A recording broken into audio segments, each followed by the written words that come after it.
The rain drummed against the windows of the cramped Chicago apartment as Pia Martinez stared at the rusted metal container her grandmother's lawyer had just delivered.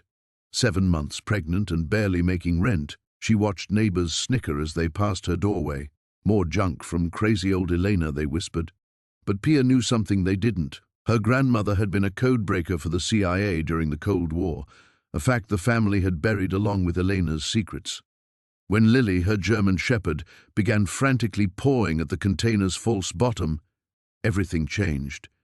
Inside wasn't the worthless scrap metal everyone expected. Hidden beneath decades of rust lay documents that could topple governments and expose a conspiracy reaching the highest levels of power. Now, with her baby due any day and mysterious figures watching her building, Pia realized her grandmother's final gift wasn't junk. It was a target painted on her back. What deadly secret had Elena protected for 50 years, and why was someone willing to kill a pregnant woman to get it? Before we jump back in, tell us where you're tuning in from, and if this story touches you, make sure you're subscribed because tomorrow I've saved something extra special for you. Pia's hands trembled as she closed the apartment door, the weight of the metal container surprising her as she set it on the small kitchen table. The lawyer, Mr. Henley, had seemed eager to leave, barely waiting for her signature before hurrying back down the narrow stairwell. She'd noticed his nervous glances toward the street, the way he kept checking his watch. "What do you think, Lily?" she murmured to the German shepherd, who sat attentively beside her, tail wagging despite the tension that seemed to follow them everywhere lately. The dog had been Elena's before becoming Pia's companion after the funeral 6 months ago. Sometimes Pia swore Lily understood more than any dog should. The container looked like something dredged up from a shipwreck, brown rust coating every surface, corners dented from decades of neglect. A heavy padlock secured the latch, but the metal had corroded so badly that Pia managed to break it off with a butter knife after several attempts. Inside, yellowed newspaper clippings and what appeared to be random mechanical parts filled the space. Pia's heart sank. Maybe the neighbors were right. Maybe Elena had finally lost her mind in those final years, hoarding meaningless objects while spinning tales about her mysterious past. But as Pia lifted out the top layer of papers, Lily became agitated. The dog circled the table, whining softly, then placed her front paws on the edge and stared intently at the container's bottom. "What is it, girl?" Pia scratched behind Lily's ears, but the dog remained focused, pawing at the air above the container. Following her gaze, Pia noticed something odd about the interior dimensions. The container appeared deeper on the outside than the inside. She ran her fingers along the bottom edge until she found it, a barely perceptible seam running around the perimeter. With careful pressure, a section of the false bottom lifted away, revealing a hidden compartment below. Her breath caught. Neat stacks of documents lay wrapped in oiled cloth, perfectly preserved despite the container's decrepit exterior. On top sat a letter addressed to her in Elena's distinctive handwriting. "For Pia, when they come looking, you'll know why." With shaking hands, she unfolded the letter. Elena's words jumped off the page. The Blackwater files were never destroyed. "I've kept them safe for 50 years, but my time is ending. Trust no one in authority. The conspiracy reaches higher than you can imagine. If anything happens to me, contact Agent Morrison in Berlin. He's the only one left who knows the truth." Below the letter lay photographs, code sheets, and official documents bearing stamps from agencies Pia had never heard of. Names, dates, locations, all meticulously organized and cross-referenced. At the bottom of the stack, a list of high-ranking officials, some of whom she recognized from current news coverage. A sharp knock at the door made her jump, papers scattering across the table. Lily's head snapped up, a low growl rumbling in her chest. "Miss Martinez? FBI. We need to speak with you about your grandmother's estate." Pia's blood ran cold. She'd watched enough crime shows to know the FBI didn't make house calls about estate matters. Moving quickly but quietly, she gathered the documents and shoved them into the container, replacing the false bottom. "Just a minute," she called. surprised by how steady her voice sounded. Through the peephole, she saw two men in dark suits, their stance radiating authority and impatience. Lily positioned herself between Pia and the door, hackles raised. The knocking came again, more insistent. "Miss Martinez, please open the door. This concerns national security."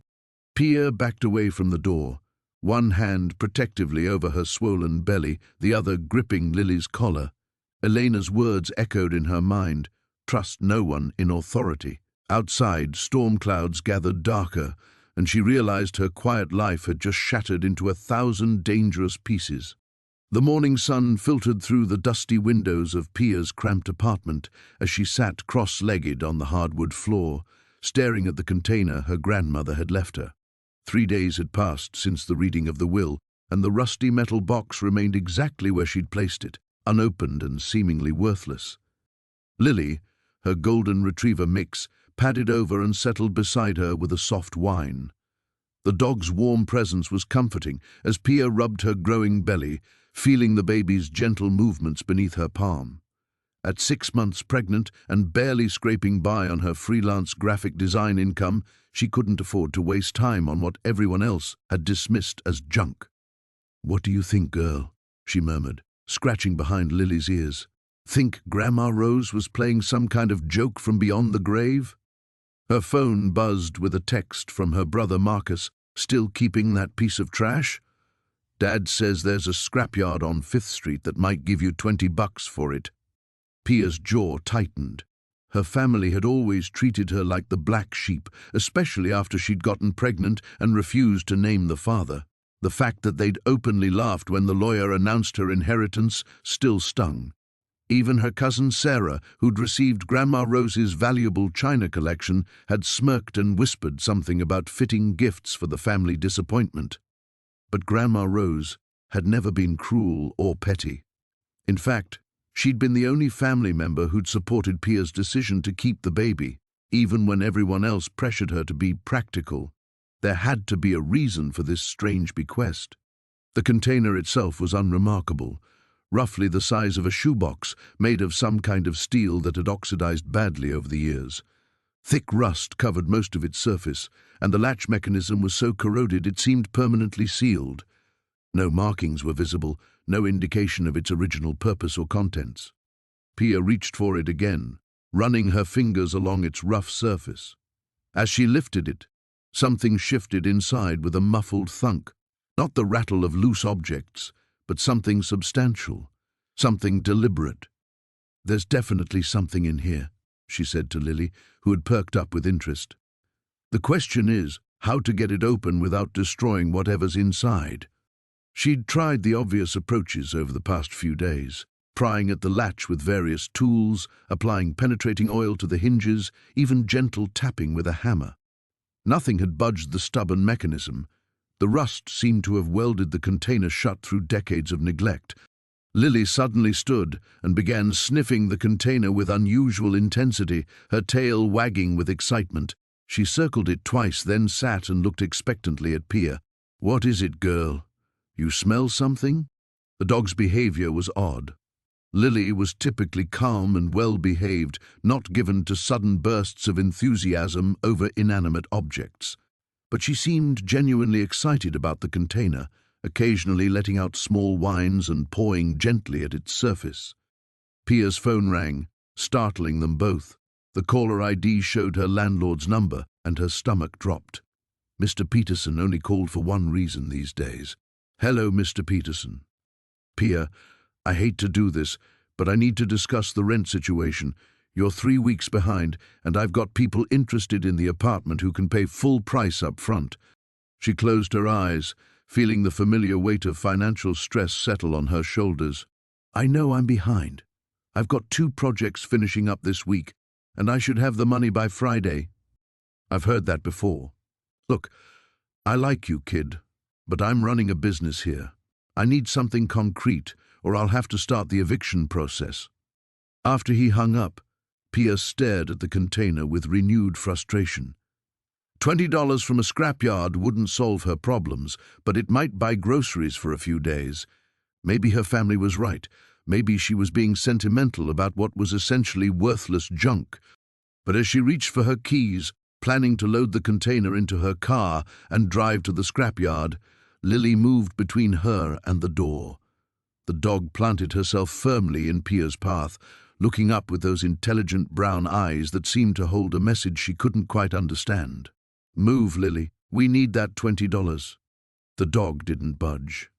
Instead, she returned to the container and began sniffing it again, this time focusing on one particular corner where the rust seemed slightly different, less uniform, almost as if it had been deliberately applied or manipulated. Pia knelt beside her dog and examined the spot more closely. There, barely visible beneath layers of oxidation, she could make out what looked like tiny scratches in the metal. Not random corrosion damage, but deliberate marks. Almost like numbers, she whispered, her heart beginning to race. "Lily, these look like numbers." Pia's hands trembled as she set down her coffee mug, the bitter taste suddenly overwhelming. The pregnancy hormones had been making everything taste off lately, but this felt different, like fear coating her tongue. She stared at the rusty container sitting innocuously on her kitchen counter, remembering how everyone at the funeral had snickered when the lawyer read that part of the will. "And to my granddaughter Pia, I leave the metal container from my garage, along with its contents." Her cousins had exchanged knowing glances. Poor Pia, getting the garbage while they inherited the house, the jewelry, the bank accounts. Even the lawyer had seemed apologetic as he handed her the corroded metal box that looked like it belonged in a scrapyard. But now, 3 days later, Lily wouldn't stop obsessing over it. The golden retriever had been acting strange ever since Pia brought the container home. Normally calm and well-behaved, Lily had spent hours circling it, whimpering softly and pawing at its edges. She'd wake up in the middle of the night and pad to the kitchen, sitting vigil beside the counter like she was guarding something precious. Pia pushed herself up from the table, her 6-month belly making the movement awkward. "What is it, girl? What do you smell?" Lily's tail wagged frantically as Pia approached the container. Up close, she could see it was older than she'd initially thought. The rust patterns suggested decades of age, and there were scratches along the surface that looked almost intentional, like someone had tried to mark it, or maybe tried to open it with the wrong tools. The latch was corroded shut, but when Pia examined it more carefully, she realized it wasn't just rust holding it closed. Someone had soldered the edges. This wasn't a container that was meant to be opened casually. Her phone buzzed on the counter. A text from an unknown number. "Heard about your grandmother's passing. Wondering if she left behind any old photos or documents. Happy to take them off your hands. M. Fletcher." Pia frowned. She'd never heard of M. Fletcher, and she'd been to the funeral. This person hadn't introduced themselves there. How had they gotten her number? And why would a stranger want random photos and documents? Another text followed immediately, particularly interested in anything from the 1980s. "Can pay well." The timing felt too coincidental. Pia's grandmother had been intensely private about her past, especially those years. Whenever young Pia had asked about her life before moving to their small town, grandmother Elena would change the subject or suddenly remember urgent housework that needed doing. Lily barked once, sharp and urgent, drawing Pia's attention back to the container. The dog was pawing at something, a small piece of paper that had been wedged underneath the box. Pia carefully extracted it, finding what looked like part of a letter, the edges burned or torn away. The visible text was written in her grandmother's careful script. "Should anything happen to me, the truth is in the place where we hid the Christmas presents. Pia will understand. Trust no one else with this, especially not." The rest was missing. Pia's breath caught. The place where they hid Christmas presents. She knew exactly what that meant. Every December when Pia was little, she and her grandmother had hidden gifts in the old oak tree behind the house, the one with the hollow trunk that was perfectly sized for storing secrets. Pia had assumed it was just a game, but maybe it had been practice for something more serious. Her phone buzzed again. This time it was a call from the same unknown number. She let it go to voicemail, but immediately a new text appeared. "It's important that we talk. I knew your grandmother. I can explain things." The insistence in the messages made Pia's skin crawl. Something about the phrasing felt threatening despite the polite words. Lily seemed to sense her distress and pressed against her legs, warm and reassuring. Pia made a decision. She grabbed her car keys and the metal container, wrapping it in a towel like she was carrying laundry. If grandmother Elena had hidden something at their old tree, she needed to find it before this M. Fletcher person decided to stop asking politely. As she backed out of her driveway, Lily safely secured in the passenger seat, Pia noticed a dark sedan parked across the street. She'd never seen it in the neighborhood before.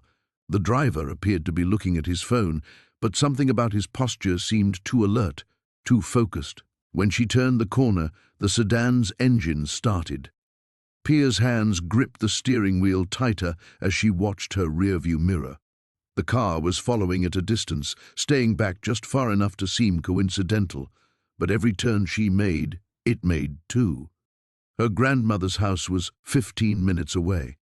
15 minutes to figure out what secret was worth inheriting and why someone was willing to follow a pregnant woman to get it. Lily whined softly and placed her paw on Pia's arm, as if sensing that their quiet life was about to change forever. The scratching started again at 3 in the morning, pulling Pia from her restless sleep. She lay still, listening to Lily's persistent clawing at something downstairs, accompanied by the occasional whimper. Marcus groaned beside her, pressing a pillow over his head. "Make her stop," he mumbled into the mattress. Pia eased herself out of bed, her 6-month belly making even simple movements feel cumbersome.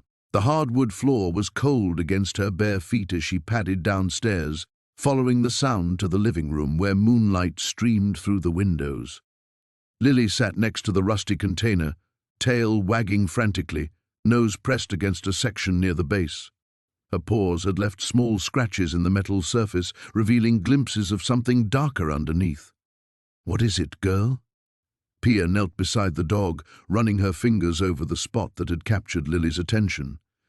The metal felt different here, thinner somehow, with raised edges that suggested a hidden seam. She pressed harder, and something clicked. A small panel, nearly invisible beneath the rust and grime, swung open on tiny hinges. Inside was a cavity no larger than her palm, containing a brass key wrapped in oiled cloth and a folded piece of paper yellowed with age. Pia's hands trembled as she unwrapped the key.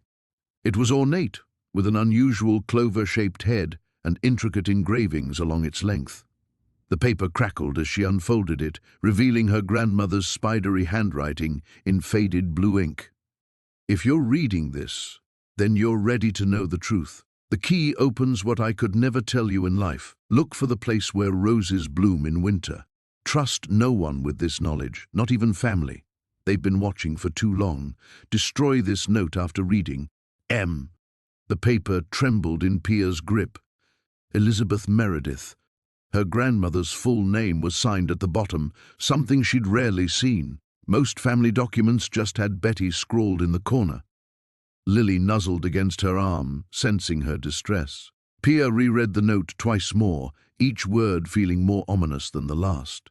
Who had been watching? What truth was her grandmother referring to? And what did roses blooming in winter have to do with anything? She thought back to her grandmother's house, sold quickly after the funeral, when none of the family wanted the burden of maintaining the old Victorian. Had they missed something important in their haste to clear out decades of accumulated possessions? The sound of footsteps on the stairs made her heart race. She quickly shoved the key and note into her robe pocket as Marcus appeared in the doorway, hair disheveled and squinting in the dim light. "Everything okay?" I heard voices. "Just talking to Lily. She found a loose panel or something." Pia gestured vaguely at the container, grateful that the hidden compartment had snapped shut automatically. Marcus rubbed his eyes. "Can you deal with this tomorrow? Some of us have actual jobs to get to in the morning." The dismissive tone stung more than usual. "Of course. Sorry for disturbing your beauty sleep." He was already heading back upstairs, missing the sarcasm entirely. Pia waited until she heard their bedroom door close before pulling the note out again. In the moonlight, she noticed something else, tiny holes dotting the paper in seemingly random patterns. pinpricks so small she'd missed them initially. Holding the paper up to the window, she let the moonlight filter through the holes. They formed letters, spelling out words that made her blood run cold. They killed James. James, her grandfather, who died in a car accident when she was 8 years old. She remembered the funeral, her grandmother's stoic face, the family's whispered conversations about how he'd been driving too fast on that rainy night. A tragic accident, they'd all said, but this note suggested something far more sinister. Lily pressed closer, as if sensing the shift in Pia's emotional state. The dog's breathing was rapid, almost anxious, and she kept glancing toward the front windows as though watching for something in the darkness beyond. Pia looked down at the container with new eyes. What had seemed like a worthless piece of junk was revealing itself to be something else entirely, a puzzle box designed to hide secrets that someone had apparently killed for. The rust, she realized, might not be decay at all but deliberate camouflage, making the container appear worthless to casual observers. Her grandmother's words echoed in her mind, "They've been watching for too long." A car's headlight swept across the front window as a vehicle drove slowly down their quiet street. Pia instinctively ducked lower, pulling Lily with her. The car paused in front of their house for several heartbeats before continuing on. Coincidence, she told herself, but her pulse refused to slow down. She needed answers, and she had a feeling that meant following her grandmother's cryptic clue about roses blooming in winter. But first, she had to figure out what the ornate key was meant to unlock. The morning sun cast long shadows across Pia's kitchen as she sat hunched over the laptop, her coffee growing cold beside her. Lily dozed at her feet, occasionally twitching in dreams that probably involved chasing squirrels rather than uncovering family secrets. The photograph lay beside the keyboard, its edges worn from handling, the faces of the 3 men staring up at her with their confident smiles. She'd been searching for hours, following digital breadcrumbs that led nowhere.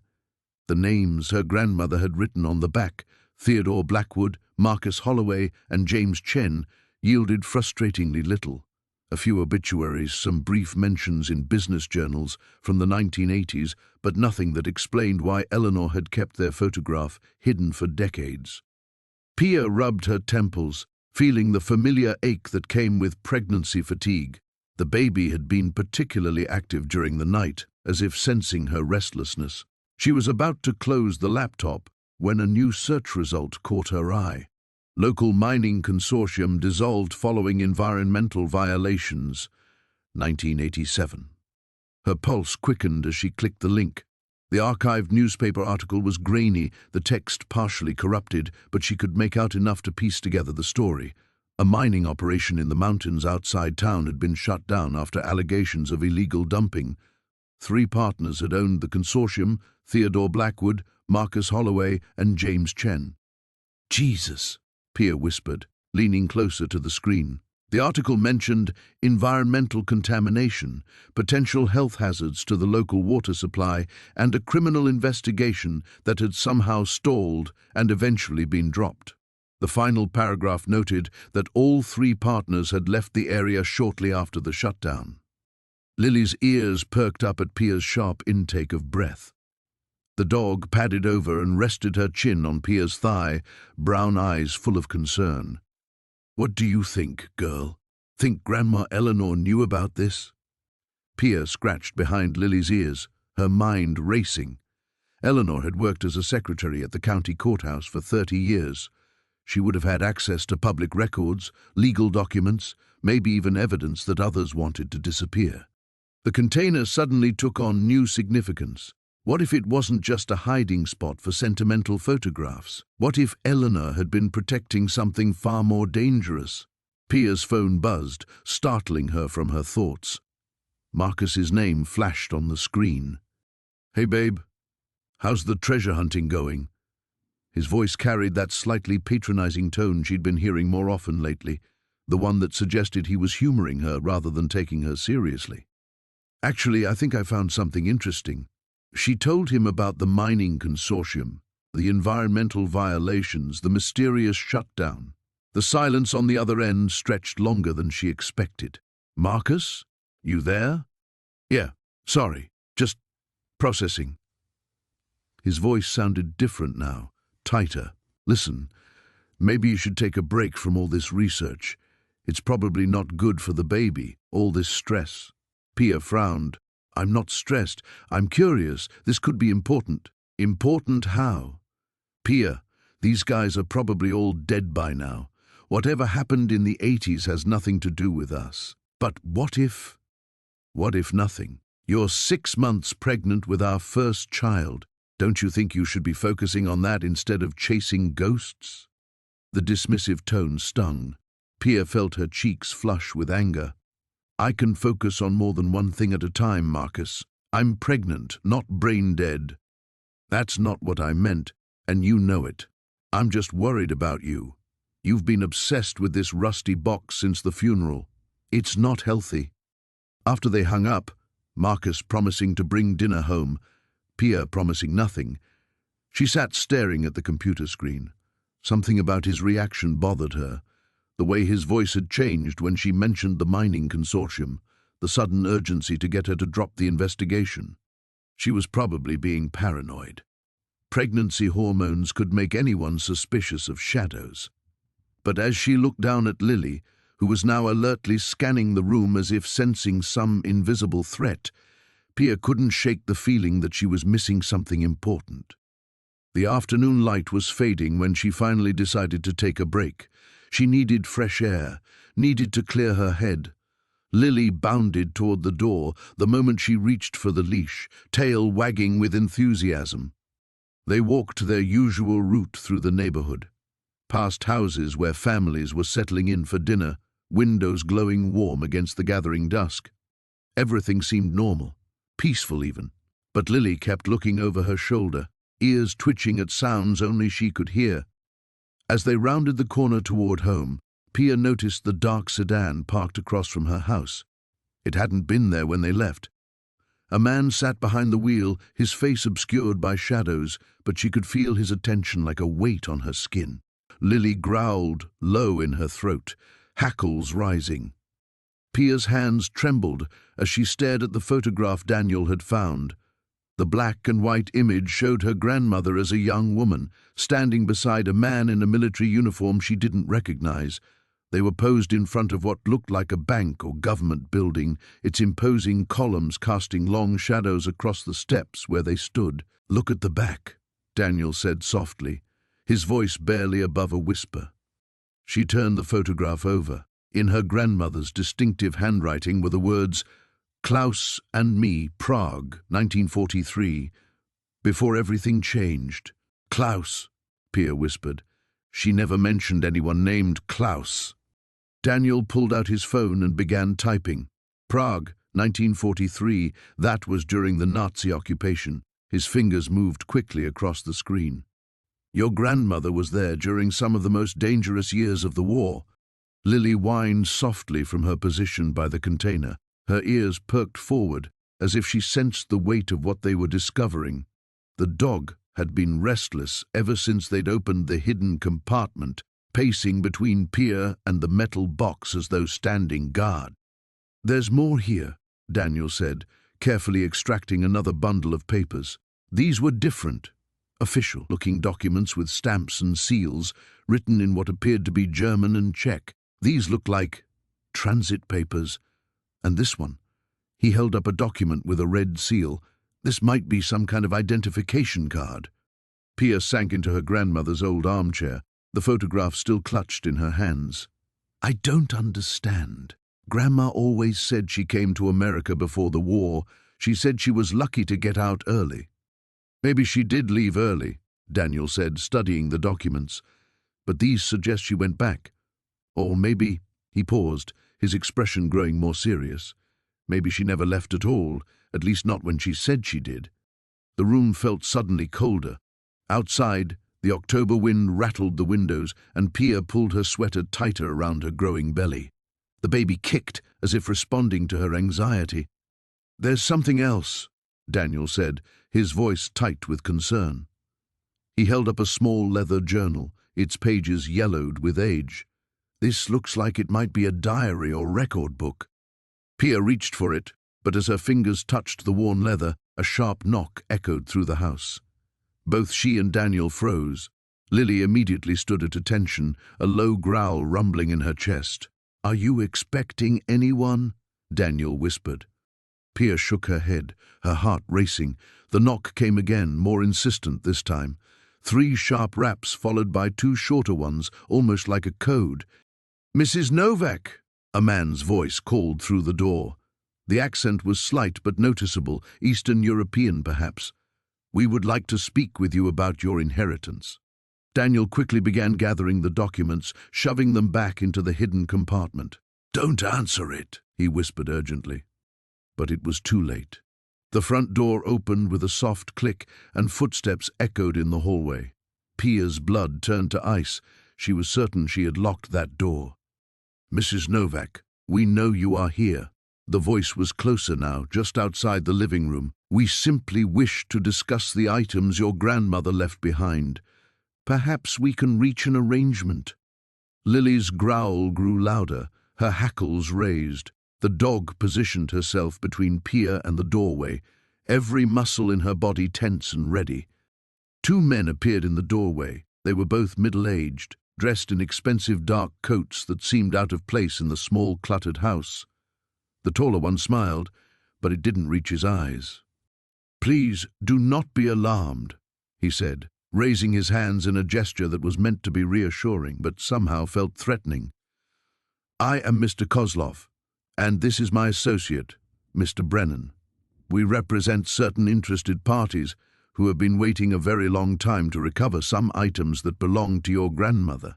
"Get out," Pia managed to say, her voice stronger than she felt. "You're trespassing." "I'm afraid it's not that simple," Kozlov replied, his gaze moving to the container beside Daniel. "You see, your grandmother was in possession of something that was never rightfully hers. Something our clients have been searching for since the end of the war." Daniel stepped protectively in front of Pia. "The lady asked you to leave." Brennan, who had remained silent, moved slightly to the side, effectively blocking their path to the front door. His coat fell open slightly, revealing what looked like a shoulder holster. "We are not here to cause trouble," Kozlov continued smoothly. "We simply want to recover what belongs to our clients. In exchange, we are prepared to offer Mrs. Novak a substantial sum, more than enough to provide for her and her coming child." The mention of her pregnancy sent a chill down Pia's spine. These men had been watching her, learning about her life. They knew things they shouldn't know. Lily's growl deepened, and she took a step forward, sensing the danger that filled the room like smoke. The morning light filtered through the dusty windows of Marcus's workshop as Pia sat hunched over the wooden table, studying the photographs spread before her like pieces of a jigsaw puzzle. Her hand instinctively moved to her belly, where the baby seemed to respond to her tension with gentle kicks. "Look at this," Marcus said, pointing to a faded image of men in suits standing beside what appeared to be construction equipment. "The timestamp says 1952, but see that building in the background? That's the old Riverside Hospital. It wasn't built until 1954. Pia leaned closer, squinting at the grainy photograph. "You're sure about the date?" "Absolutely. My grandfather worked on that hospital construction. He used to tell stories about how they had to delay the project because of some kind of environmental concern." Marcus picked up another photograph, this one showing the same men gathered around what looked like barrels being loaded onto a truck. Someone was backdating these photos, making events look like they happened earlier than they actually did. Lily, who had been resting at Pia's feet, suddenly lifted her head and let out a low whine. Her ears perked up, swiveling toward the front of the workshop. "What is it, girl?" Pia asked. But before anyone could move, they heard the crunch of gravel outside. Marcus quickly gathered the photographs, shoving them into a manila envelope. "Were you expecting anyone?" Pia's heart began to race as footsteps approached the workshop door. Heavy, deliberate steps that didn't sound like a casual visitor. The knock came sharp and authoritative. "Mr. Chen, this is Detective Rodriguez with the city police. We need to speak with you about some stolen property." Pia and Marcus exchanged panicked glances. Marcus pointed toward a back door partially hidden behind stacks of equipment. "Go," he whispered. "Take Lily and the photos. I'll handle this, but go now." Pia grabbed the envelope and her purse, calling softly to Lily, who immediately came to her side. They slipped through the back door just as Marcus opened the front entrance. "Good morning, officers. How can I help you?" Hidden behind the building, Pia pressed herself against the weathered siding, straining to hear the conversation inside. "We have reports of stolen documents being brought here for analysis," came an unfamiliar voice. "We need to search the premises. Do you have a warrant?" Marcus asked, his tone remaining remarkably calm. "We're hoping you'll cooperate voluntarily. It would be easier for everyone involved." Pia's blood ran cold. These weren't real police officers. Their approach was all wrong, too aggressive, too vague about the supposed theft. She needed to get away, but her car was parked out front where they would see her. Lily pressed against her leg, and Pia looked down to see the dog staring intently at something in the distance. Following her gaze, Pia spotted a small shed about 50 yards away, nestled among overgrown bushes. It wasn't much, but it would provide better cover than standing exposed behind the workshop. Moving as quietly as her pregnant body would allow, Pia made her way toward the shed with Lily beside her. Every step seemed to echo in her ears. Every rustle of leaves sounded like an explosion. Behind them she could hear voices growing more insistent and the sound of things being moved around inside the workshop. The shed door creaked as she opened it, and she winced at the noise. Inside, dusty gardening tools hung from hooks, and bags of fertilizer created makeshift seating. Pia settled into a corner where she could peer out through a grimy window, Lily curled protectively at her side. Through the window, she watched two men in cheap suits exit Marcus's workshop. They didn't look like detectives. Their movements were too coordinated, too military. One spoke into a cell phone while the other walked directly to her car, peering through the windows and writing down her license plate number. Her phone buzzed with a text message, and she nearly jumped out of her skin. It was from Marcus. "They're gone. Stay hidden until I give all clear. They took some old photographs from my desk but missed the important ones." Relief flooded through her, but it was short-lived. These people, whoever they were, knew who she was and where to find her. They had connected her to Marcus, which meant they were tracking her movements somehow. Lily's ears suddenly pricked up again, and she let out the softest possible woof of alarm. Through the window, Pia saw one of the men returning, walking slowly around the perimeter of the property, searching. She held her breath, pressing deeper into the shadows of the shed, one hand on Lily's head to keep her calm, the other clutching the envelope of photographs that had somehow put them all in danger. The baby kicked hard, as if sensing the tension, and Pia bit her lip to keep from making any sound. The footsteps grew closer, crunching through the dried leaves just outside the shed. Through a gap in the wooden slats, she could see the man's shadow moving past, pausing, then continuing on. The morning sun filtered through the kitchen blinds as Pia sat hunched over her laptop, the contents of the container spread across the table like pieces of a puzzle she couldn't solve. Lily dozed at her feet, occasionally twitching in her sleep. The dog had barely left Pia's side since yesterday, as if sensing the undercurrent of danger that seemed to permeate everything now. Marcus emerged from the shower, his hair still damp, and poured himself coffee before joining her at the table. "Any luck with those names?" Pia rubbed her tired eyes. She'd been up most of the night, searching online databases and newspaper archives. Some. Dr. Elena Vasquez was a biochemist who worked for Meridian Pharmaceuticals in the 80s. She died in a car accident in 1987. She pointed to one of the photographs. "That's her, with my grandmother. What about the others?" Thomas Chen was a journalist who specialized in corporate investigations, also dead, apparent suicide in 1989. And Sarah Morrison? Pia's voice trailed off as she pulled up another article. She was a nurse at the clinical trial facility, died of a heart attack at 34, just months after Dr. Vasquez. Marcus leaned back in his chair, frowning. "That's A lot of convenient deaths, all within 2 years of each other. Pia's hand instinctively moved to her belly.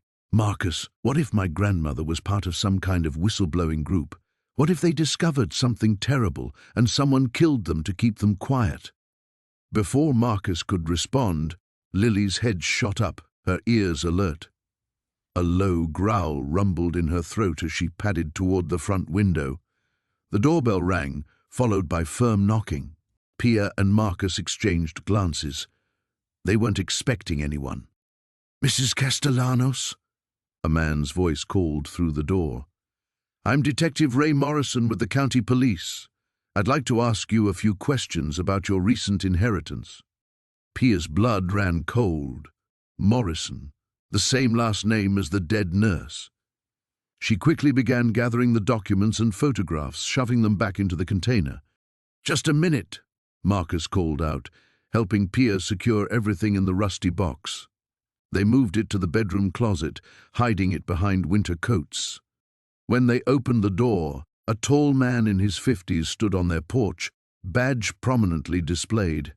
His graying hair was neatly trimmed, and his eyes were sharp and assessing. Behind him stood a younger woman in a dark suit. "Detective Morrison," Marcus said carefully. "What's this about? May we come in? This concerns some items that may have been stolen from Meridian Pharmaceuticals decades ago. We have reason to believe they might have been in your grandmother's possession." Pia's heart hammered against her ribs. "I'm sorry, but I don't understand. My grandmother worked as a seamstress. She never had any connection to pharmaceutical companies." Morrison smiled, but it didn't reach his eyes. "Sometimes people aren't who we think they are, Mrs. Castellanos. Your grandmother, Catherine Walsh, was involved in some very serious matters before she disappeared from public life." "Disappeared?" Pia felt Marcus's hand on her shoulder, steadying her. "She changed her name, moved frequently, cut ties with former associates. Classic behavior of someone trying to hide." The detective stepped closer to the threshold. "Now, we know she left you some items. We'd appreciate the chance to examine them." "Do you have a warrant?" Marcus interjected. Morrison's partner spoke for the first time. "We were hoping for cooperation. These items are evidence in an ongoing investigation into corporate theft and conspiracy. Returning them would be the right thing to do." Lily had positioned herself between the strangers and Pia, her hackles raised. The dog's instincts were screaming warnings that matched Pia's own growing alarm. "What investigation?" Pia asked. "If this happened decades ago, why are you just looking into it now?" "Some cases take time to develop," Morrison said smoothly. "New evidence comes to light. People start talking." His gaze swept past them into the house. "You know, my Aunt Sarah used to tell me stories about her work at the research facility. She mentioned a seamstress who used to visit the building regularly, someone who became very close to certain employees." The confirmation that this was the same Morrison family made Pia's knees weak. "I'm sorry, but without a warrant I can't help you, and I'm not feeling well. Pregnancy, you understand." Morrison's expression hardened slightly. "Of course. But Mrs. Castellanos, I should mention that harboring stolen property is a federal crime, and with a baby coming—" He let the threat hang in the air. "I think you should leave," Marcus said firmly, beginning to close the door. "We'll be in touch," Morrison said, not moving. "These things have a way of working themselves out, one way or another." As their car pulled away, Pia collapsed onto the couch, trembling. Whatever her grandmother had hidden in that container, people were still willing to kill for it. And now they knew exactly where to find her. The morning sun cast long shadows across the kitchen as Pia stared at the photograph Marcus had taken of the container's hidden compartment. Her hands trembled slightly as she traced the faded ink of what appeared to be coordinates, written in her grandmother's careful script, alongside a series of numbers that meant nothing to her. "We need to go there," Marcus said quietly, refilling her teacup. "Whatever your grandmother was protecting, whatever got her so frightened in those final years, it's at those coordinates." Lily whined softly from her spot by the door, ears perked and alert. The dog hadn't relaxed since yesterday's discovery, as if she sensed the invisible net tightening around them. Pia's hand moved instinctively to her belly, where the baby seemed to flutter with nervous energy. "I can't just go wandering around some remote location," Pia protested. "I'm 6 months pregnant, and we don't even know what we're walking into." The sound of gravel crunching in the driveway made them both freeze. Through the kitchen window, Pia watched a black sedan pull up beside Marcus's truck. 2 men in dark suits emerged, their movements deliberate and professional. The passenger carried a leather briefcase. "Back door," Marcus whispered urgently. But Lily was already growling low in her throat, positioning herself between Pia and the approaching visitors. The doorbell rang with false politeness. Then came the knock, firm, authoritative, patient. "Mrs. Chen?" The voice carried through the wooden door with practiced authority. "We'd like to speak with you about your grandmother's estate." Pia exchanged glances with Marcus, who shook his head slightly. They waited in tense silence, but the men seemed prepared to outwait them. After several minutes, the voice came again. "We know your home, Mrs. Chen. We simply want to discuss a business proposition that might interest you, something regarding the container you inherited." The words sent ice through Pia's veins. How could they possibly know about the container? She'd told no one except Marcus, and the lawyer had described it only as miscellaneous items. Marcus moved carefully toward the front window and peered through a gap in the curtains. He returned with grim news written across his face. "There's a third man by your car, and I can see someone watching from across the street." "We're not going away," the voice called out, as if reading their thoughts. "Mr. Hoffman from the law office suggested you might be willing to discuss your grandmother's special bequest. We represent certain interested parties who believe there may have been some items mixed in with your inheritance that don't rightfully belong to your family." Pia's mind raced. Had the lawyer told them? Or had these people been watching, waiting, following some trail that led back to her grandmother's secrets? The coordinates in the hidden compartment suddenly felt like they were burning a hole in her pocket. "What do you want me to do?" she whispered to Marcus. Before he could answer, Lily made the decision for them. The dog bolted toward the back of the house, barking sharply twice, her signal that someone was approaching from behind. They were surrounded. Marcus grabbed Pia's hand and pulled her toward the basement stairs. "Is there another way out?" "The old coal chute," Pia said, her heart hammering against her ribs. "But it's been sealed for years." They descended quickly into the musty darkness below. Marcus used his phone's flashlight to illuminate their path through boxes of Christmas decorations and forgotten furniture. In the far corner, behind her grandmother's old sewing machine, they found the metal door that had once allowed coal deliveries into the basement. The rusted handle turned with surprising ease, as if someone had maintained it recently. Fresh air flowed in from outside, along with the sound of voices growing closer to the house. "Your grandmother," Marcus breathed in realization. She kept this as an escape route. They squeezed through the narrow opening, emerging behind a row of overgrown hedges that bordered the neighbor's property. Pia's pregnant belly made the passage difficult, but adrenaline carried her through. They crouched in the undergrowth, listening as footsteps circled the house above them. "The truck," Marcus whispered. "We'll never make it." "Mrs. Patterson," Pia said suddenly, remembering her elderly neighbor who'd been her grandmother's closest friend. "She has a garage." They crawled along the hedge line until they reached the adjoining property. Mrs. Patterson answered their frantic whispers at her back door, took one look at their dirt-covered clothes and frightened faces, and ushered them inside without question. "Those men have been asking about you," the old woman said as she led them to her living room. "Started yesterday morning, going door to door with your photograph. Said you might be in some kind of trouble." Through Mrs. Patterson's front window, they watched the men systematically search Pia's property. One emerged from the basement, shaking his head at his companions. "Eleanor knew this day would come," Mrs. Patterson said quietly.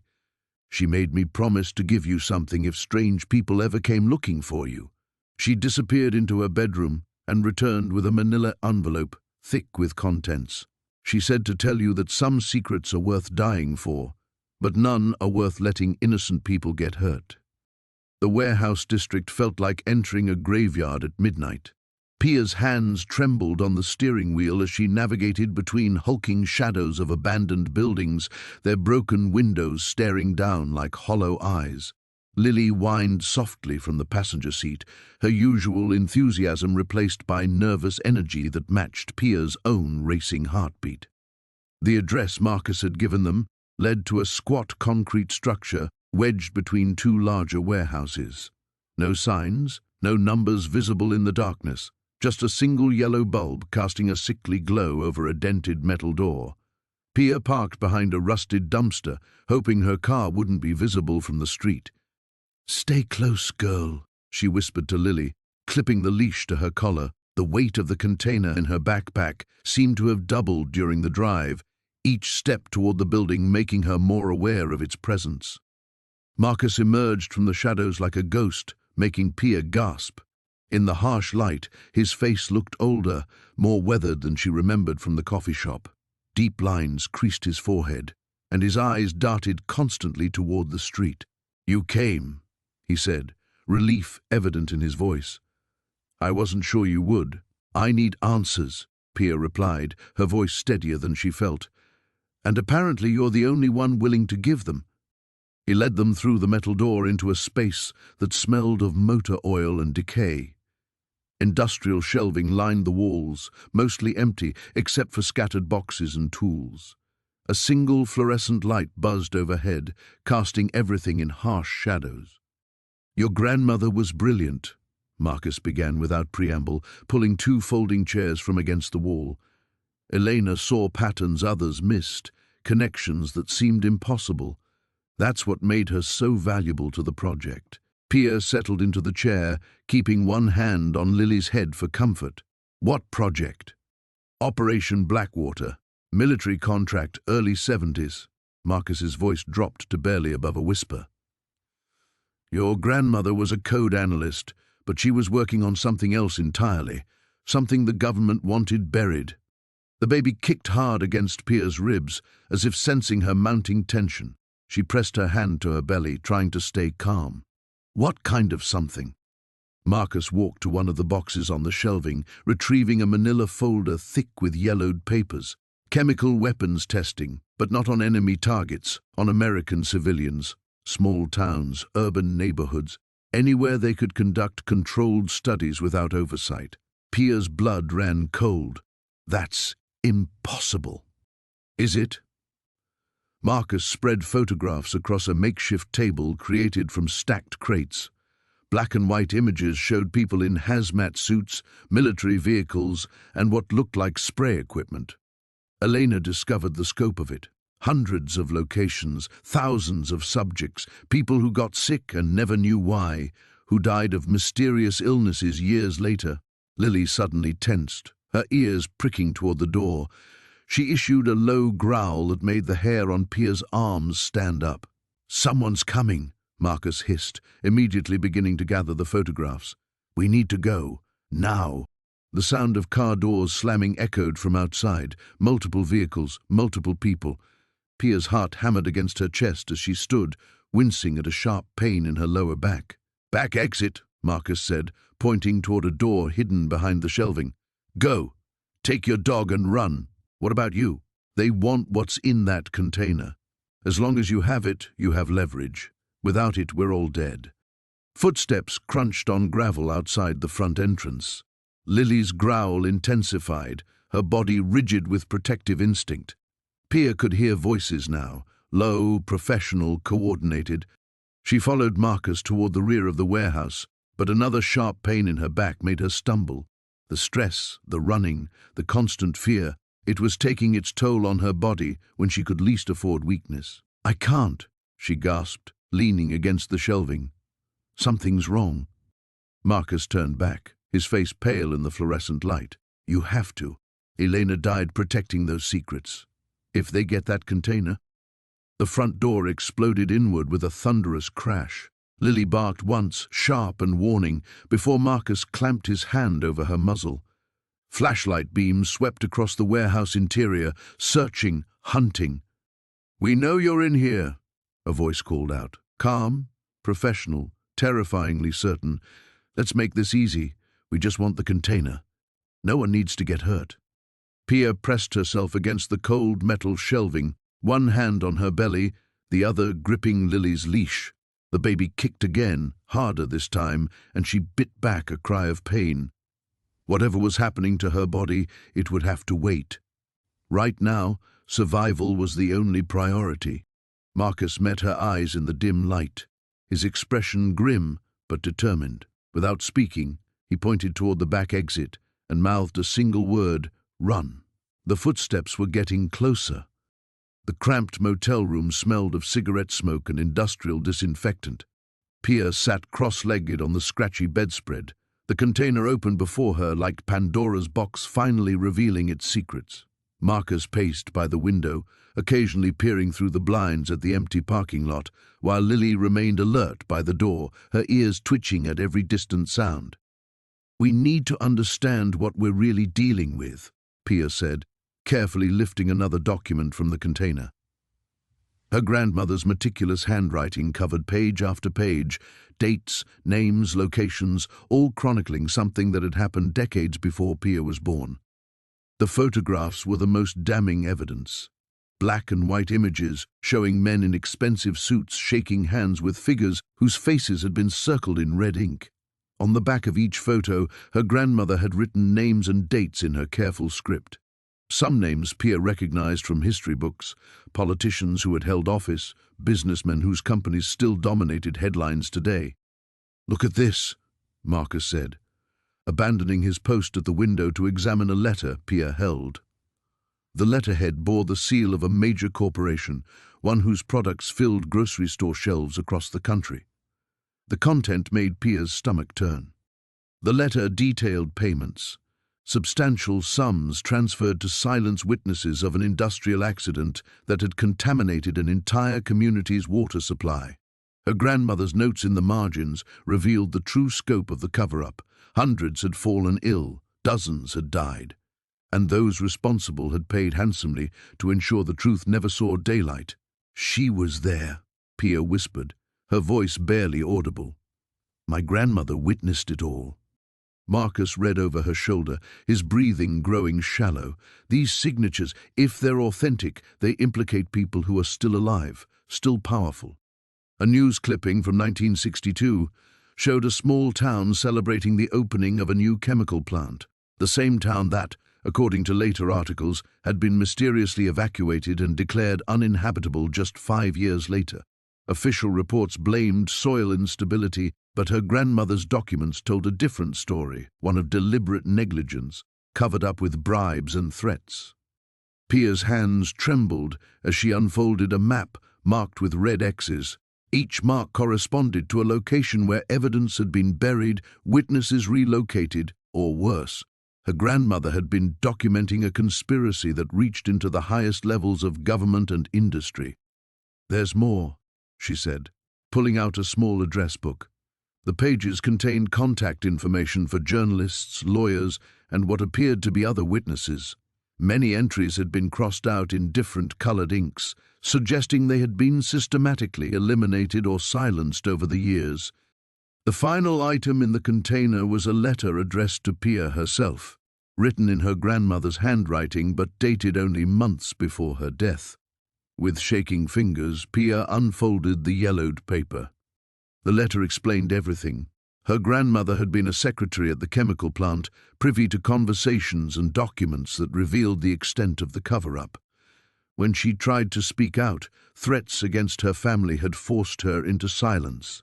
She had spent decades collecting evidence, waiting for the right moment to expose the truth. "She chose you," Marcus said softly, reading the letter's conclusion.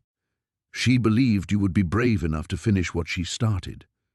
But bravery felt like a luxury Pia couldn't afford. She placed a protective hand over her growing belly, thinking of the child who deserved to be born into safety, not danger. The people responsible for the cover-up had already proven their willingness to kill to protect their secrets. What would they do to someone carrying evidence of their crimes? Lily suddenly stood, her hackles rising as she faced the door. The low growl that rumbled from her throat sent ice through Pia's veins. Outside, the sound of car doors slamming echoed across the parking lot. Marcus moved swiftly, gathering the documents and photographs while Pia closed the container.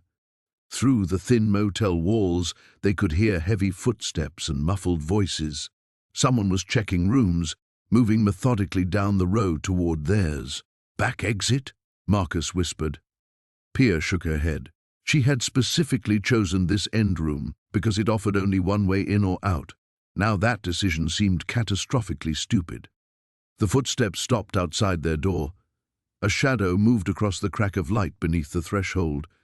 Lily's growling intensified, and Pia had to wrap her arms around the dog's neck to keep her quiet. A key turned in the lock. Pia's mind raced. Someone had gotten access to the motel's master keys, which meant they weren't dealing with common thugs. These were people with resources, connections, and the ability to find them wherever they tried to hide. The door began to open slowly, deliberately. Marcus positioned himself between Pia and the entrance, but they all knew that against armed professionals, courage alone wouldn't be enough to save them. The container sat heavy in Pia's lap, its contents representing both a terrible truth and a death sentence for anyone who possessed it. The safe house felt like a tomb.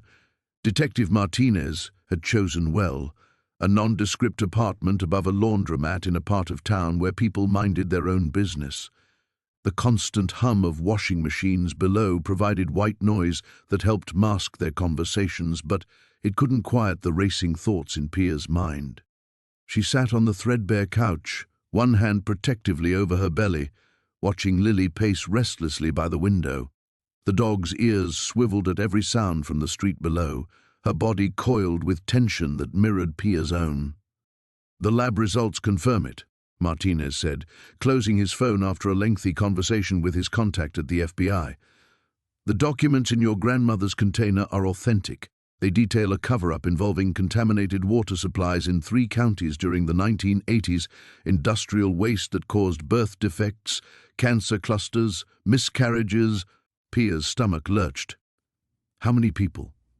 Thousands affected, hundreds dead. Martinez's voice was grim, and the companies responsible, including Meridian Industries, buried the evidence and paid off officials to look the other way. The weight of what she'd inherited settled heavier on her shoulders. Her grandmother hadn't just left her a rusty container, she'd left her the burden of truth that could destroy some of the most powerful people in the state. A soft knock at the door made them all freeze. Lily's hackles rose as she positioned herself between Pia and the entrance, a low growl rumbling in her throat. Martinez drew his weapon, motioning for Pia to move to the back bedroom. "Stay there until I say otherwise." Pia crept toward the rear of the apartment, her heart hammering against her ribs. Through the thin walls she could hear muffled voices, Martinez speaking in low, careful tones with someone she couldn't identify. Minutes stretched like hours before she heard his voice calling her back. "It's okay. Come out." She emerged to find Martinez with a woman she didn't recognize. Late 50s, grey hair pulled into a severe bun, wearing a rumpled FBI windbreaker. The agent's eyes were kind but tired, as if she'd seen too much in her career. "Agent Sarah Chen," the woman introduced herself, extending a hand. "I've been tracking the Meridian case for 3 years. Your grandmother's documents are the missing piece we needed. You knew about this?" Pia sank back onto the couch, feeling dizzy. The baby kicked, as if responding to her stress. "We suspected, but suspicion isn't evidence." Agent Chen pulled out a tablet, showing Pia a series of photographs. "Your grandmother wasn't the only one who tried to expose this. 5 other people over the past 2 decades have attempted to bring forward evidence of the cover-up. All of them died under suspicious circumstances." The room seemed to spin. "They killed people to keep this quiet." "We believe so. Car accidents, home invasions, apparent suicides. But we could never prove the connection." Chen leaned forward. "Until now, the documents you found include correspondence between company executives and government officials, detailing specific plans to silence whistleblowers." Martinez moved to the window, peering through the blinds. "Speaking of which, we may have a problem." Black sedan has been circling the block for the past 10 minutes. Lily's ears perked up, and she padded over to join Martinez at the window. A moment later, she began barking frantically, pawing at the glass. "She's trying to tell us something," Pia said, struggling to her feet. "Lily, what is it?" Agent Chen was already on her radio, calling for backup. "We need to move, now." But as they gathered their minimal belongings, Lily suddenly bolted toward the back of the apartment, disappearing into the bedroom. She returned moments later, whimpering and pawing at Pia's leg. "The fire escape," Martinez realized. "She's telling us someone's coming up the back way." They were trapped. Agent Chen drew her weapon, positioning herself by the front door while Martinez covered the rear. Pia crouched behind the kitchen counter, with Lily pressed against her side, the dog's warmth the only thing keeping her panic at bay. The sound of footsteps echoed from the stairwell, multiple sets, moving with practiced precision. These weren't amateurs or street thugs, these were professionals. "Federal agents," Chen called out, her voice carrying through the thin walls. "You're surrounded. Stand down." The response was immediate, the sharp crack of splintering wood as both doors burst open simultaneously. Men in tactical gear poured through the entrances, their faces hidden behind masks, weapons raised. But something was wrong with their approach. Instead of identifying themselves or making demands, they moved with the cold efficiency of an execution squad. Lily launched herself at the nearest intruder, her jaws clamping down on his wrist as he raised his weapon. His shout of pain and surprise gave Martinez the opening he needed to return fire. In the chaos that followed, gunshots, shouting, the crash of overturned furniture, Pia pressed herself against the kitchen cabinets and tried to shield her unborn child from the violence that had finally caught up with them.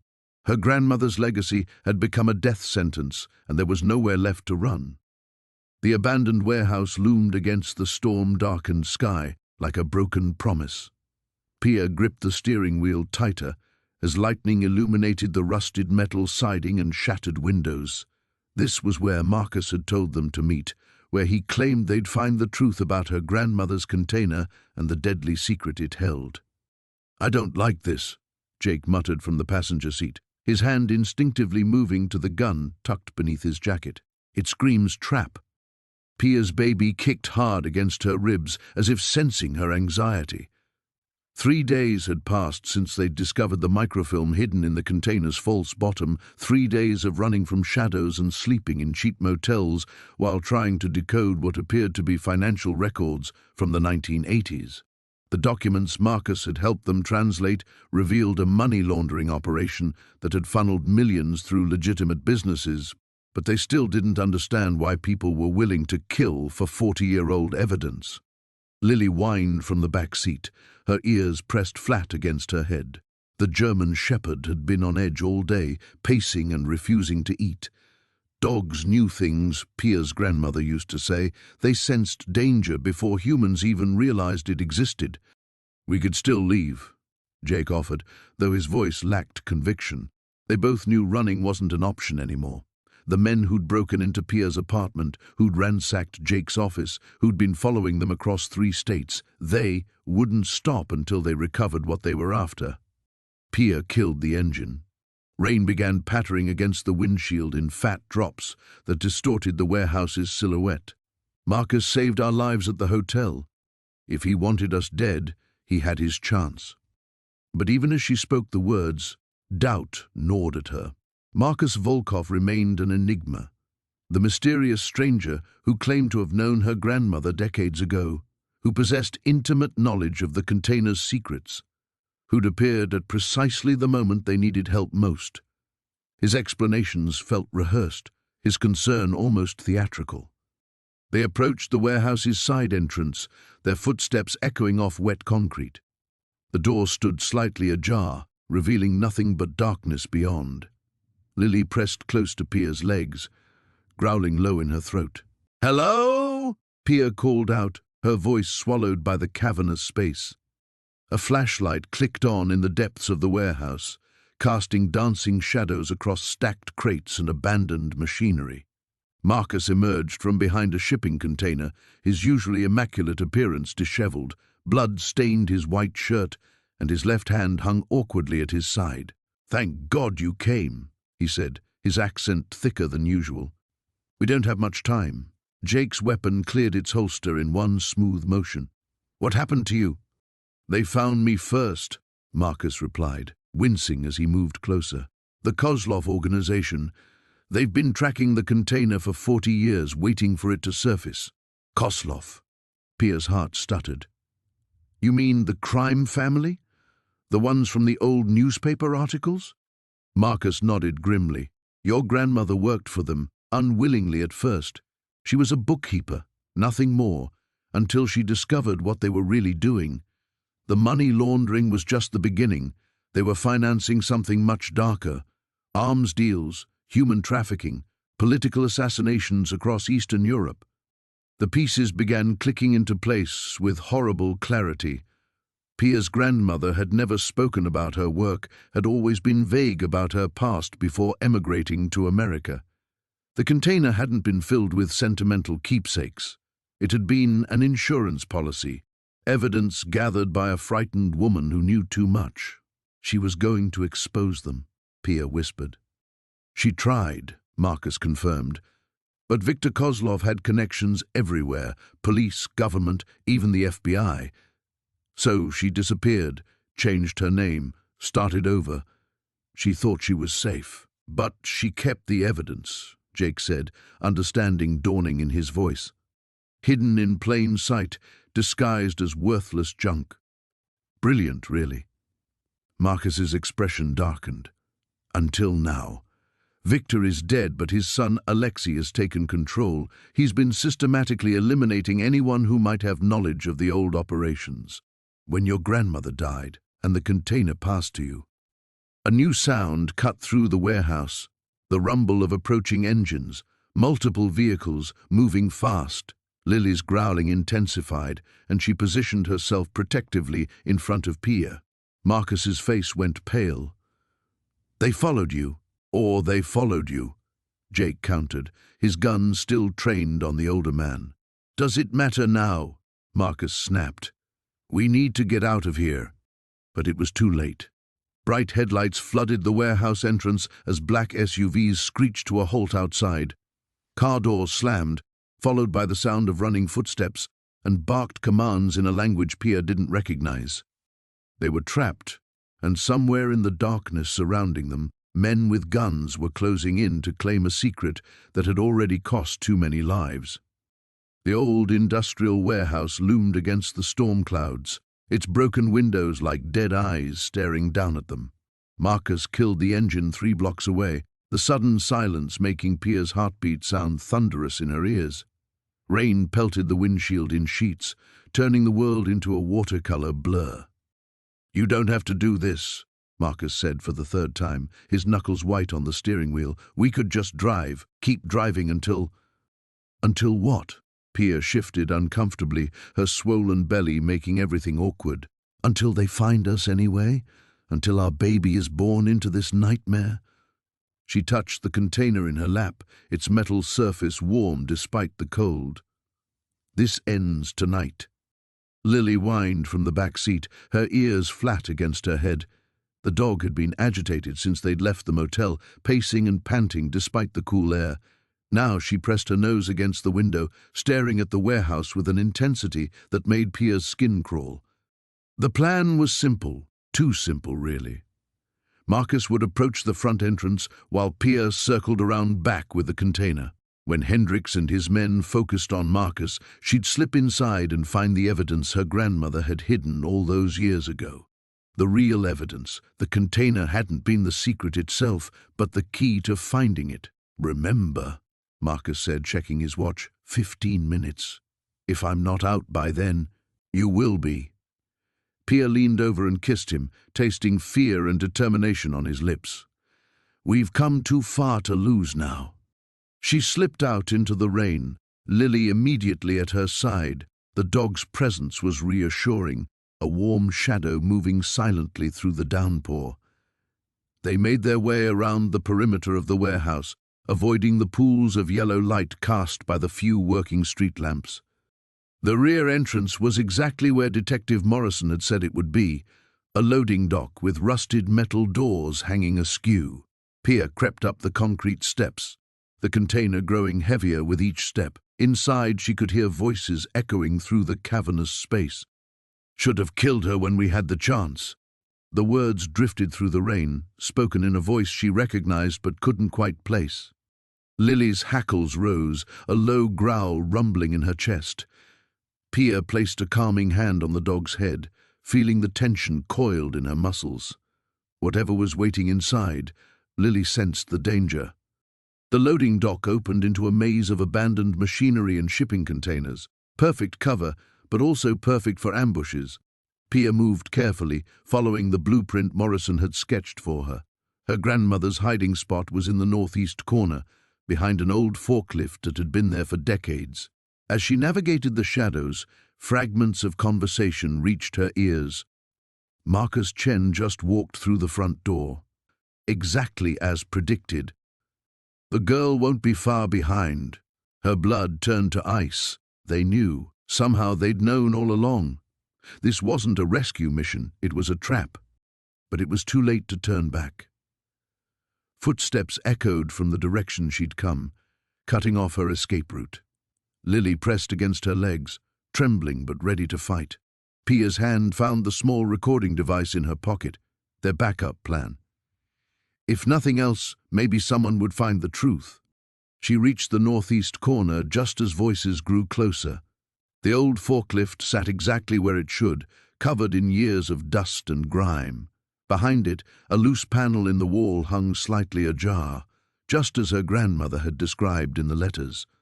Pia's fingers found the hidden catch, and the panel swung open to reveal a small cavity. Inside, wrapped in plastic, were documents that would destroy careers and topple governments. Her grandmother's insurance policy, kept secret for 40 years. "Hello, Pia."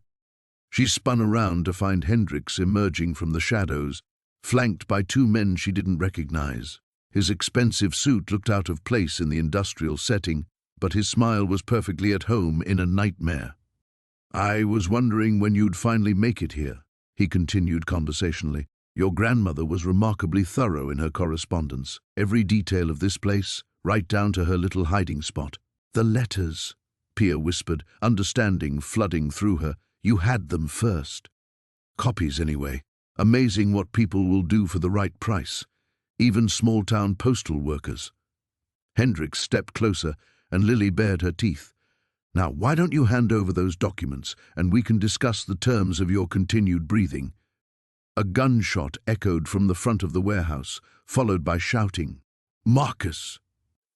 Pia's heart clenched, but she forced herself to focus. She clutched the documents to her chest, feeling her baby kick as if sensing the danger. "I don't think so," she said, surprised by the steadiness in her own voice. Hendricks sighed and nodded to his men. That's when Lily attacked. The abandoned warehouse loomed before them, like a concrete tomb, its broken windows staring down at Pia and Marcus as they crouched behind a rusted dumpster. Lily pressed against Pia's leg, her ears flattened against her head, sensing the danger that hung thick in the October air. "Are you sure about this?" Marcus whispered, his hand instinctively moving to protect Pia's rounded belly. At 7 months pregnant, she had no business being here, but the cryptic message left on their doorstep that morning had made it clear.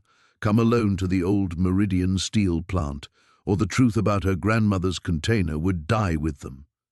Pia's fingers trembled as she clutched the translated documents they'd discovered inside the container. The faded German text had revealed a horror beyond imagination. Her grandmother hadn't been just another refugee fleeing Nazi Germany. She'd been a courier, tasked with smuggling evidence of war crimes committed by industrialists who'd later rebuilt their fortunes in America. The names on those documents included some of the most powerful families in the country. "Someone's coming," Marcus breathed, pulling her deeper into the shadows.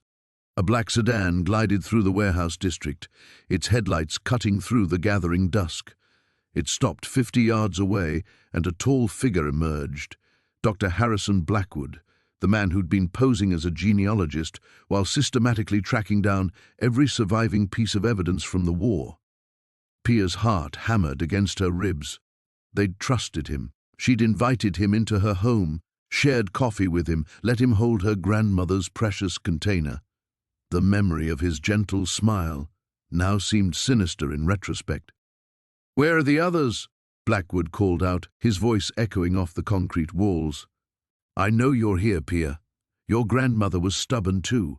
Look how that ended for her." The casual cruelty in his tone made Pia's blood freeze. Her grandmother's death hadn't been natural. It had been murder, disguised as the peaceful passing of an elderly woman in her sleep. Lily's low growl vibrated through her body, and Pia placed a warning hand on the dog's head. They couldn't afford to be discovered yet. Marcus was already moving, circling around to approach from behind while she created a distraction. "I have what you want," Pia called out, stepping into the open space between the warehouses. The baby kicked hard against her ribs, as if protesting this dangerous gambit. Blackwood turned, his weathered face splitting into a cold smile. "Smart girl, though not smart enough to stay away from things that don't concern you." "They concern me plenty," Pia shot back, holding up the manila envelope containing the documents. "Especially when they explain why my grandmother lived her whole life looking over her shoulder. Your grandmother was a thief who stole property that didn't belong to her." Blackwood began walking closer, his hand moving inside his jacket. Those documents were legally obtained by legitimate businessmen trying to rebuild after a terrible war. "Legitimate?" Pia's voice cracked with fury. "These are records of slave labor, of factories built on the bones of concentration camp prisoners. Your precious businessmen got rich off genocide." The sound of footsteps on gravel made them both turn. Marcus emerged from behind a shipping container, but he wasn't alone. Two other men flanked him, their faces hidden in the shadows, but their intentions clear from the way they gripped his arms. "I told you to come alone," Blackwood said, producing a pistol from his jacket. "Now we'll have to do this the hard way." Lily erupted from the shadows like a fury of teeth and muscle, launching herself at the nearest man holding Marcus. Her powerful jaws clamped down on his wrist, and his scream of pain echoed through the warehouse district as he released his grip. Chaos exploded around them. Marcus broke free and dove toward Blackwood as the older man swung his weapon toward Pia. The shot went wide, sparking off concrete as the two men grappled for control of the gun. Pia ran, clutching the documents against her chest as the second attacker pursued her between the warehouses. Her pregnancy made her clumsy, and she stumbled over a piece of rebar, going down hard on her knees. Pain shot through her abdomen, and she cried out in fear, not for herself, but for her unborn child. The man reached her just as Lily appeared again, blood on her muzzle from her first victim. The dog's attack was swift and brutal, driving the man back long enough for Pia to struggle to her feet. Another gunshot rang out, and Pia's heart stopped. She turned to see Marcus standing over Blackwood's motionless form, the weapon in his shaking hands. In the distance, sirens wailed. Someone had called the police. "It's over," Marcus said, but his voice carried no relief. They both knew this was just the beginning. The names in those documents represented a conspiracy that stretched back decades, involving people with enough power to make inconvenient witnesses disappear.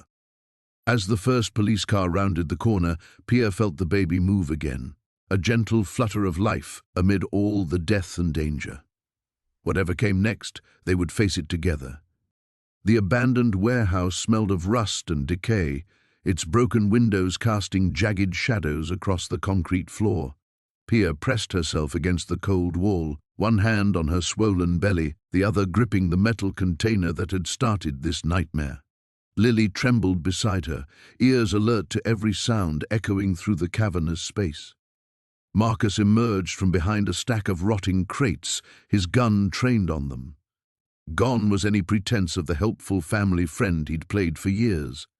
His eyes were cold, calculating, the eyes of a killer who'd been hiding in plain sight.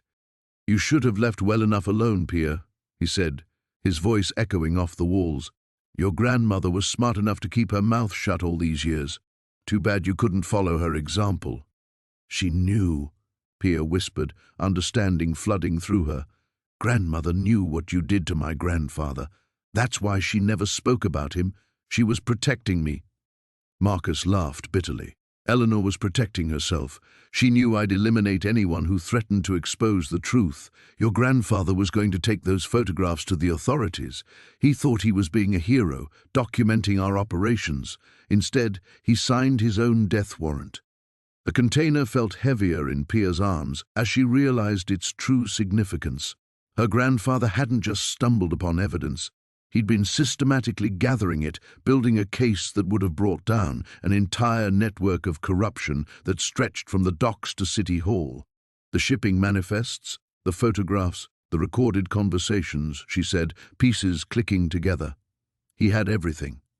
"Everything," Marcus confirmed. "Names, dates, shipping routes for weapons and drugs that made certain people very wealthy.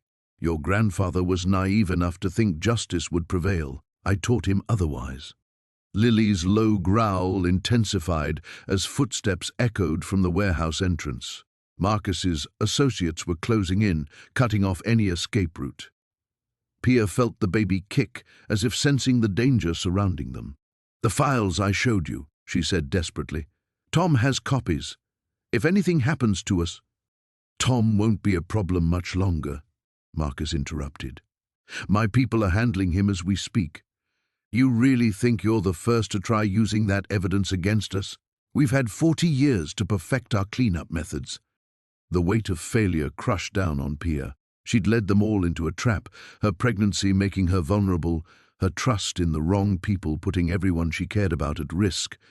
But as she looked down at Lily, she saw something in the dog's eyes. Not fear, but determination. "Grandmother left me more than just the container, didn't she?" Pia asked suddenly. "She left me Lily for a reason." Marcus frowned, confused by the shift in conversation. That moment of uncertainty was all Lily needed. The dog launched herself forward with a ferocious bark that echoed like thunder through the warehouse. Marcus stumbled backward, his gun wavering as Lily's teeth found his wrist. Pia ran, clutching the container in her belly, adrenaline overriding the exhaustion that had plagued her for days. Behind her, Marcus cursed and shouted orders to his men, but Lily's attack had bought precious seconds. She burst through a side exit into the grey morning light, her breath coming in sharp gasps. The baby kicked again, harder this time, and she felt a warm wetness between her legs that made her heart race with new terror. Not now, she thought desperately. Not here. Tom's voice cut through her panic. "Pia, over here!" He was crouched behind an overturned truck, Elena beside him with her camera. Relief flooded through Pia as she stumbled toward them, Lily appearing at her side with blood on her muzzle but her tail wagging. "How did you—" Pia began. "GPS tracker in Lily's collar," Elena said quickly. "I installed it after the break-in." "Are you hurt?" "The baby," Pia gasped, feeling another contraction building. "I think it's starting." Tom's face went white, but his voice remained steady. "We need to get out of here. Now." Elena's been live-streaming everything to multiple news outlets. Marcus's whole operation is about to go public. Gunshots rang out from the warehouse as Marcus's men realized their quarry had escaped. Pia forced herself to move despite the pain, understanding that her grandfather's sacrifice would finally mean something. The truth he'd died trying to expose was about to see daylight. As they reached Tom's car, Pia looked back at the warehouse where her family's nightmare had begun decades ago. Soon, it would end where it started, with the evidence her grandfather had died protecting, and the granddaughter brave enough to honor his memory. Another contraction hit as Tom started the engine. Whether they were racing toward justice or toward the birth of her child, Pia couldn't tell. Perhaps, after everything they'd endured, it would be both. The abandoned warehouse loomed against the storm clouds, its broken windows like dead eyes watching their approach. Pia's hands trembled as she gripped the steering wheel, her pregnancy making every movement feel clumsy and desperate. Beside her, Marcus checked his phone for the 100th time, the screen casting eerie shadows across his worried face. Signals dead. he muttered, shoving the device into his pocket. Just like they planned. Lily whined from the back seat, her ears pressed flat against her head. The dog had been agitated since they'd left the motel, as if she could sense the trap closing around them. Pia reached back to stroke her faithful companion's fur, drawing what little comfort she could from the gesture. "We don't have to do this," Marcus said quietly. "We could still run, disappear completely." Pia shook her head, one hand instinctively moving to her swollen belly. "They'll never stop hunting us, and I won't raise my child always looking over my shoulder." She pulled the rusty container from her bag, its weight somehow both insignificant and enormous. "This ends tonight."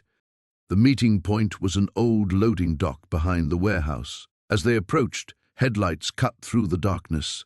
3 black SUVs arranged in a semicircle, their occupants hidden behind tinted glass. Pia's breath caught as she recognized the sleek sedan parked slightly apart from the others. Victoria Ashford stepped out, her silver hair whipping in the wind, flanked by 2 men whose bulging jackets suggested they weren't there for conversation. "Stay in the car," Pia told Marcus, but he was already opening his door. "Like hell. We're in this together." They walked forward slowly, Lily padding silently beside them. The dog's muscles were coiled, ready to spring at the first sign of danger. More figures emerged from the SUVs, 8 men in dark suits, all watching with predatory intensity. Victoria smiled, the expression cold as winter steel. "Pia, dear, you look terrible. Pregnancy doesn't agree with everyone, I suppose." Her gaze dropped to the container in Pia's hands. "I trust you've brought what belongs to my family." "Belongs to your family?" Pia's voice cracked with bitter laughter. "You mean the evidence that your father murdered mine, that your precious family empire was built on stolen patents and covered-up crimes?" "Ancient history," Victoria said with a dismissive wave. "My father did what was necessary to protect our interests, just as I'm doing now." She gestured to her men. "The container, please, and we can all go home." Pia clutched the rusty metal tighter. "First, I want to know why. Why kill my grandmother? She kept your secret for 60 years. She never told anyone." Victoria's composure flickered for just a moment, because she got sentimental in her old age. Started talking about making things right, about the truth coming out. "I couldn't risk that." She stepped closer, her voice dropping to a whisper. "Do you have any idea what would happen if those documents became public? The lawsuits alone would destroy everything my family has built. Hundreds of jobs, billions in assets, all gone because of one old woman's guilty conscience. So you had her killed." The words came out flat, emotionless, but Pia's heart was screaming. "I had a problem solved." Victoria extended her hand. "Now give me that container, and I might let you walk away." Emphasis on might. Marcus moved closer to Pia's side. "She's not giving you anything until we have guarantees, written agreements that—" One of Victoria's men drew a gun, the metallic click echoing across the empty lot. "I don't think you understand the situation here, boy. You're not in a position to negotiate." That's when Lily acted. The dog launched herself at the gunman with a snarl that seemed to come from the depths of hell. Her powerful jaws clamped down on his wrist, and his scream pierced the night as the weapon clattered across the concrete. Chaos erupted as more guns appeared, men shouting orders, feet scrambling for position. "Run!" Marcus grabbed Pia's hand, pulling her toward the warehouse entrance. Behind them, Lily released her victim and bounded after them, her coat gleaming in the harsh glare of the headlights. They crashed through a side door into pitch-black darkness. Pia's heart hammered against her ribs as they stumbled through the cavernous space, guided only by the pale moonlight filtering through broken skylights.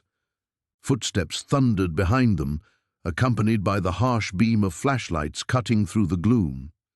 "This way," Marcus whispered, leading them toward a freight elevator at the far end of the building. Pia's lungs burned as she struggled to keep pace, the container banging against her leg with each step. They reached the elevator just as shouts echoed from the entrance. Marcus slammed his hand against the call button, but nothing happened. The power was cut. The stairs, Pia gasped, pointing to an emergency stairwell. They had maybe 30 seconds before Victoria's men caught up.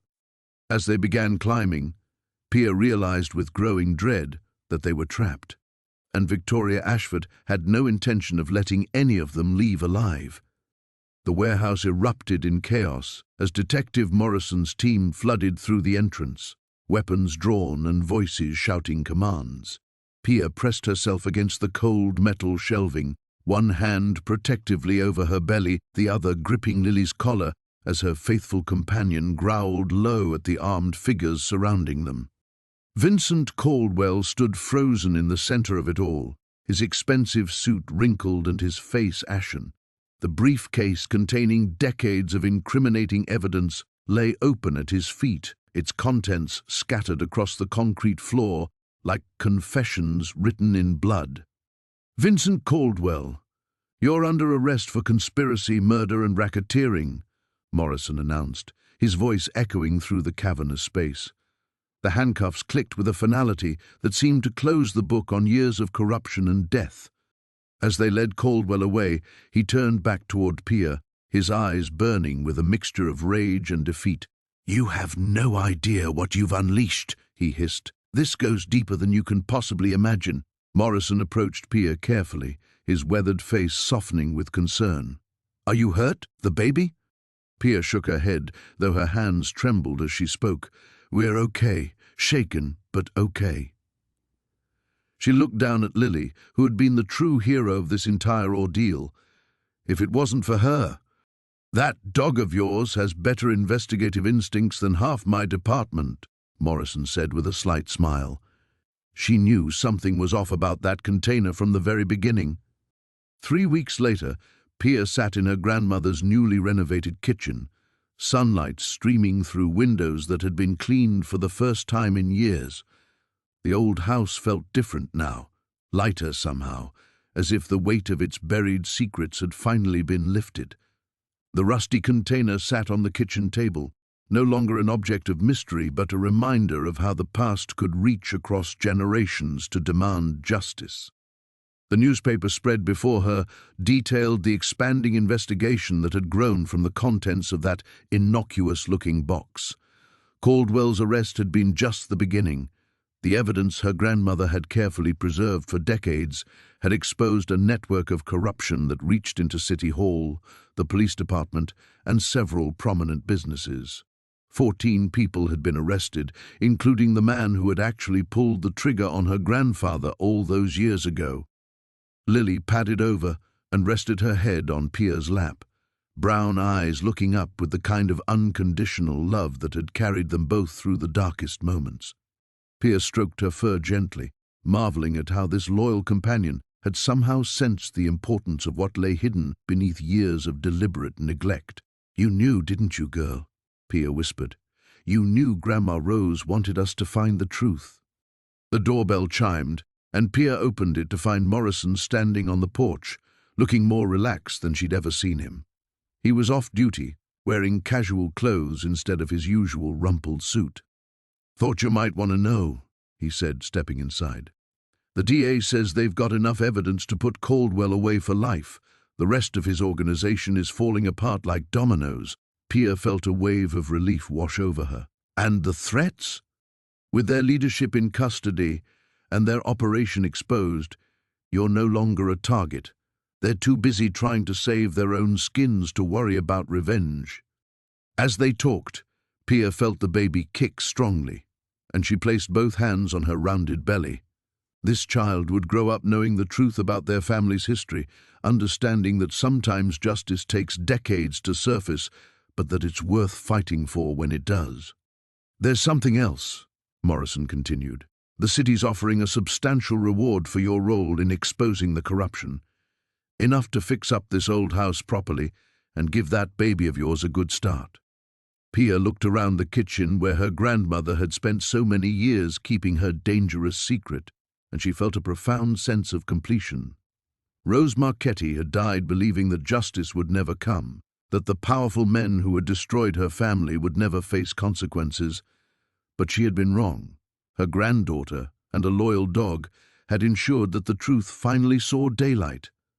That evening, as sunset painted the sky in brilliant oranges and purples, Pia sat on the newly repaired front porch with Lily beside her. The neighborhood was peaceful, children playing in yards where families felt safe again. The rusty container sat empty now, its purpose finally fulfilled after decades of patient waiting. She thought about her grandmother's letter, about the courage it had taken to preserve evidence when doing so meant living in constant fear. Rose had passed that courage down through generations, ensuring that her granddaughter would have the strength to finish what she had started. Lily barked once, tail wagging as she watched a butterfly dance among the newly planted flowers in the front yard. Pia smiled, her hand resting on her belly as she felt her child respond to the sound with gentle movements. Justice had finally come home.